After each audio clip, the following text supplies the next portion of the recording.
پریشان ہیں، ان کی کوئی حاجت ہے، کسی کام میں پھنسے ہوئے، ان کا کام نہیں ہو رہا، یا کوئی بھی ان کی جائز خواہش ہے وہ اس کو پورا کرنا چاہ رہے ہیں، انشاءاللہ اس وظیفے کی برکت سے اللہ تعالیٰ ان کی جو بھی جائز حاجت ہے وہ ضرور قبول و منظور فرما دیں گے۔ کوئی بھی مسئلہ ہے، کوئی بھی بیماری ہے، کوئی بھی پریشانی ہے، وہ حل فرما دیں گے۔ جو وظیفہ ہے سورہ یاسین کا وظیفہ ہے، کوئی بھی حاجت ہو، آپ نے جمعے کے دن یہ وظیفہ بس ایک بار پڑھیں گے، انشاءاللہ اللہ تعالیٰ آپ کی حاجت پوری فرما دیں گے۔ رشتہ یا شادی کا مسئلہ ہو، کاروبار کی بندش ہو، رزق میں کمی ہو، آپ کی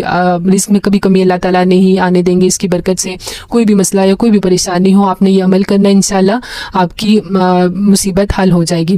آپ نے کرنا کیا ہے، جمعے کے دن